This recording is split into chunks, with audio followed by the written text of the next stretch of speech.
Now, from CBS News Miami, this is Facing South Florida with Jim DeFede.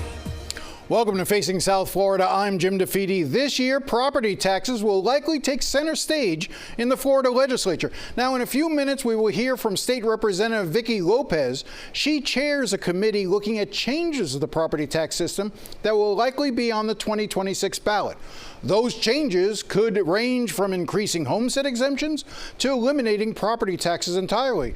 The governor has certainly made clear he'd like to eliminate them. Listen to the way he views property taxes. When it comes to owning your home, though, for some reason, they don't give you a choice in that. You own your property, you own your house, and yet you got to perpetually pay, pay taxes, which is effectively rent to the government, just to be able to live on your property. If you stop paying the property tax, they could take your property. And so that's wrong. Now, there are those who might think the governor is pandering to the public and isn't really being honest with folks.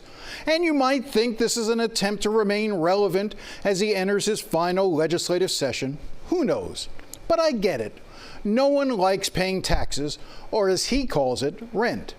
But when you live in a community, you enjoy certain benefits.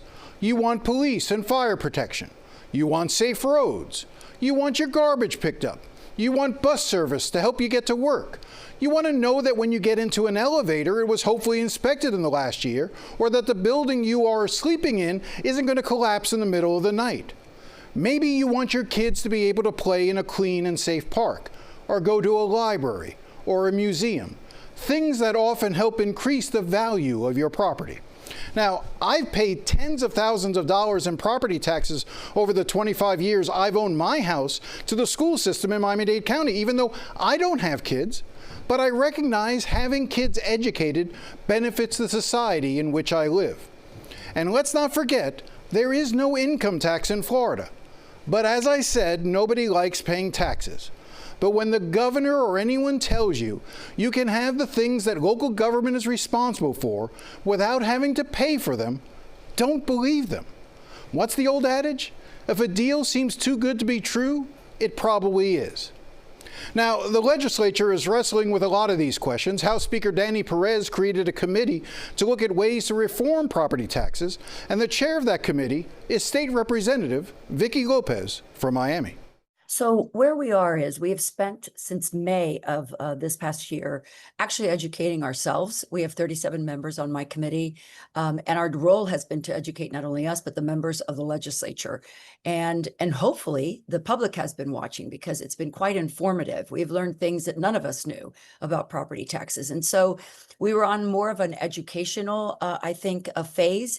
We are now getting to the point where we can actually begin to see that there are ways in which we can bring some relief to some of our homestead homeowners. So there will be legislative fixes that we can do, and then there will be constitutional amendments that need to be placed on the ballot. So when you say that there were certain things that were surprising that you learned through this process, give us an example of that. What would the public be surprised to learn about what the state of property taxes are? I like to use the story of my own district. I have a barrier island, the village of Key Biscayne, and I learned that 50% of their ad valorem budget is used for public safety, which is the #1 issue in Florida. People want to know that they can live in a state that has law and order and that also has a priority for fire and fire rescue. So you're starting to learn a little bit more. I think when people hear, let's eliminate homestead property taxes, I think my goal is to ensure that every voter who will vote on a constitutional amendment is actually well informed about consequences to that decision. That seems to be the impression that the governor is giving, is that we can just sort of do away with property taxes. Is he misleading the public? I think that if he could come up with a plan, we certainly would entertain it. But right now, all we know is that he's saying, let's eliminate them altogether. What I worry about is, and I'll go back to the village of Key Biscayne as an example, their ad valorem taxes for homestead revenue is $11 million. Now, the island would never be able to find $11 million in their budget because they run a very lean and mean budget. They also just reduced their millage this year. So they would have to, the consequence would be that many municipalities may find themselves having to roll back into the county, which goes contrary to why they incorporated in the first place. So I think if hopefully the governor has been watching our committee, because what we're seeing is a county like Okeechobee County, one of our fiscally constrained counties, does not fund anything at all other than what is essential. And a committee member asked them, well, how much do you fund for your nonprofits? And they said, we don't fund any nonprofit. We don't have the money to do that. So then that next question is, will some of these fiscally constrained counties cease to exist? In other words, would we have to combine counties so that it would be a larger unincorporated area? So these are...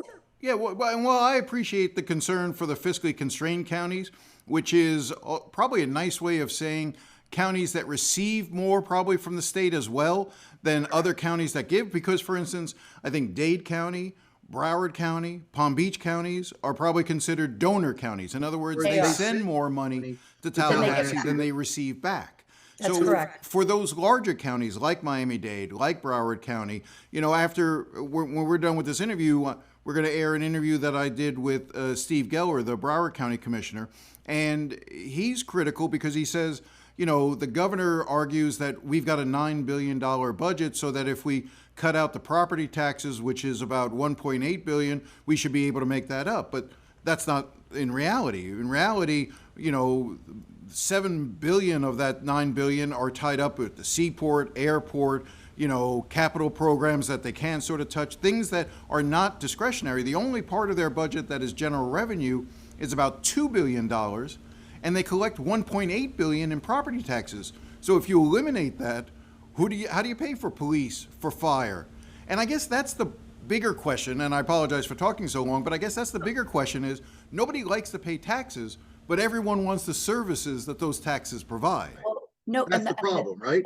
That leads to a fundamental question of if everyone is contributing today to property taxes, whether you are a commercial enterprise, whether you own residential that you don't homestead or homestead, right? So we're spreading the wealth across everyone who uses services. So the fundamental question when you say you're going to eliminate property taxes, the question has to be posed is, so what you're saying is that homestead property owners should not contribute to the very services that they receive, such as solid waste, public safety, roads, infrastructure. So that's a fundamental question, whether or not who should be paying for this.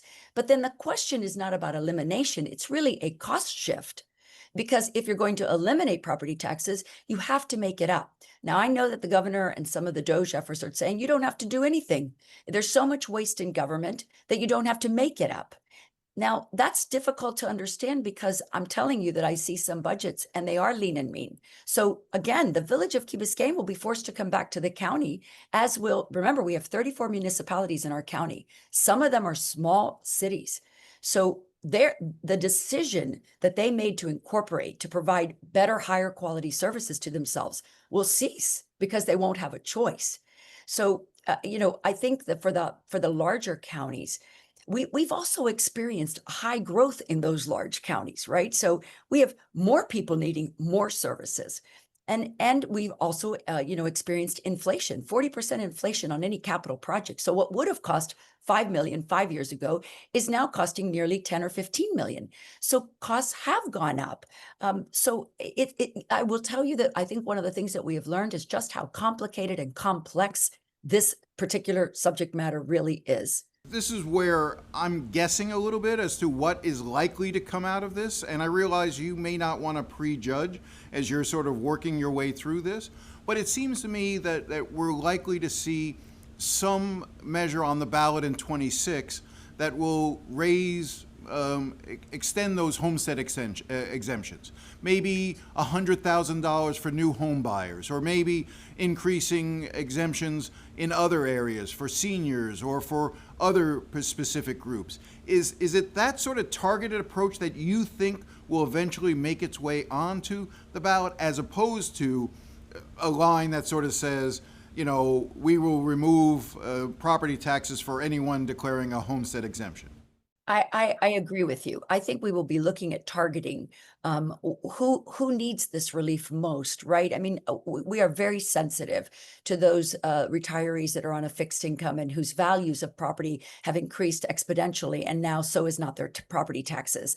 So I think what we will see, look, a lot of this has not been updated in many years, right? So exemptions that were at 25,000 for the first, 50 to 75, then an additional one, it's complex. Why don't we just do one larger exemption for everyone, right? So maybe we get to $100,000 as a homestead exemption. We're also looking at portability. It's one of the biggest problems we have.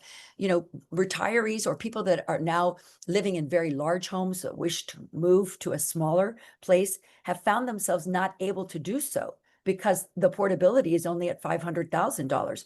And in Miami-Dade, that matters. In Holmes County, where a home isn't even worth $500,000, it may not matter. So we may have to start looking at percentages to make it fair and equitable across the board. And look, there are. I learned this week from our property appraiser's office that they have found people that didn't even know that they qualified for an exemption, like widows whose husband passed away and didn't think to even continue to provide for their homestead. So we have to look at I think it's going to be several. And I say that, not just one constitutional amendment. I think there may be several constitutional amendments placed on the ballot, as well as some legislative fixes that will help people. Now, obviously, anything that you do that decreases the amount of money coming into cities and counties, those cities and counties then have to deal with in their budget process. I'm so glad you brought that up, because here's what I've been telling cities and counties.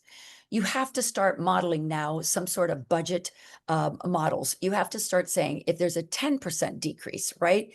What do I have to do? Because I think for the voter, they need to know what the impacts will be in their local communities. So I'm telling them, start modeling it, 10% decrease, 20%, get to almost 75%, because that'll be a good gauge as to what do you have to do. And that's going to actually then lend itself to conversations for small municipalities of, will we be able to do a 10% cut or 20 or 30, or do we have to start making, plans to roll back into counties? Now, I feel like I've got to ask this question because it almost seems teed up at this point.